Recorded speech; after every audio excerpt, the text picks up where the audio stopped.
Hello, friend, and it's time for another Sweet Dreams bedtime story. I'm Ruthie Hart. Please like and subscribe to our YouTube channel, and on Facebook, join our Sweet Dreams Facebook group. Today, I'm reading the story called The Little Match Girl by Hans Christian Andersen. So get down under the covers and get ready for the story. It was late on a bitterly cold New Year's Eve. The snow was falling. A poor little girl was wandering in the dark, cold streets. She was bareheaded and barefoot. She had, of course, had slippers on when she left home, but they were not much good, for they were so huge. They had last been worn by her mother, and they fell off the little girl's feet when she was running across the street to avoid two carriages that were rolling rapidly by. One of the shoes could not be found at all, and the other one was picked up by a boy who ran off with it, saying that it would do for a cradle when he had children of his own.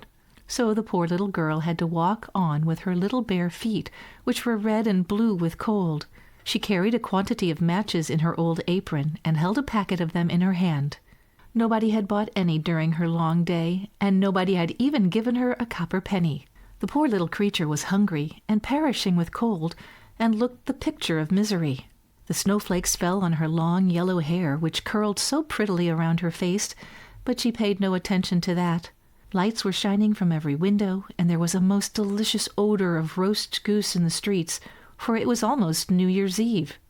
She could not forget that. She found a corner where one house projected a little beyond the next one, and here she crouched, drawing up her feet under her. But she was colder than ever.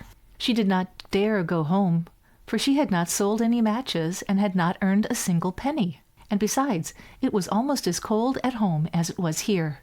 They had only the roof over them, and the wind whistled through it, although they stuffed up the big cracks with rags and straw.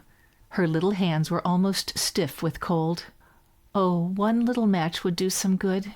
If she only dared, she would pull one out of the packet and strike it on the wall to warm her fingers. She pulled one out. Whoosh!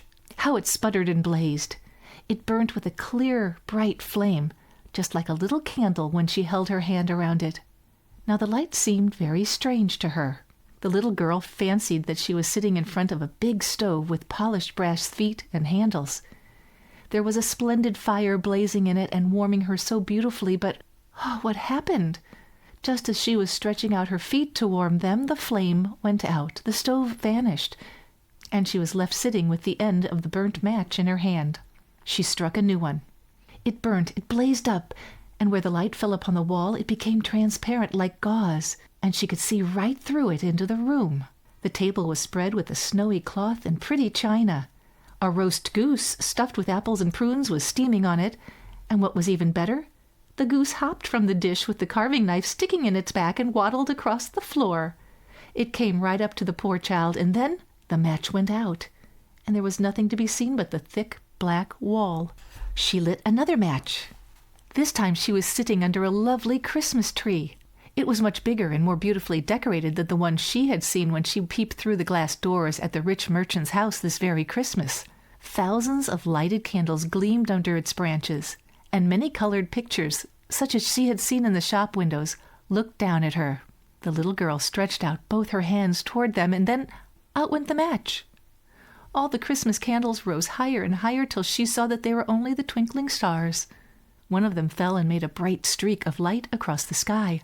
Someone is dying, thought the little girl, for her old grandmother, the only person who had ever been kind to her, used to say, "When a star falls, a soul is going up to God."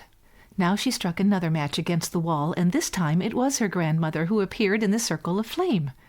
She saw her quite clearly and distinctly, looking so gentle and happy. "Grandmother," cried the little creature, "oh, do take me with you. I know you will vanish when the match goes out. You will vanish like the warm stove, the delicious goose, and the beautiful Christmas tree." She hastily struck a whole bunch of matches, because she did so long to keep her grandmother with her. The light of the matches made it as bright as day. Grandmother had never before looked so big or beautiful. She lifted the little girl up in her arms, and they soared in a halo of light and joy far, far above the earth, where there was no more cold, no hunger, and no pain, for they were with God. In the cold morning light, the poor little girl sat there in the corner between the houses, with rosy cheeks and a smile on her face, dead, frozen to death on the last night of the old year. New Year's Day broke on the little body sitting still with the ends of the burnt matches in her hand. She must have tried to warm herself, they said. Nobody knew what beautiful visions she had seen, nor in what a halo she had entered with her grandmother upon the glories of the new year. The end. Now please fold your hands and say a prayer with me. God of glory, God of light, I pray to you now in the night. I count all your wonderful ways that you blessed me through my days. You're my help in times of trouble. When I call, you come on the double. I know your name. I trust in you to guide me in everything I do. Make me strong to do your will. I rest in you now I'm still. Hear me now for your name's sake. Watch over me until I wake. Amen. I'm Ruthie Hart. Good night and sweet dreams.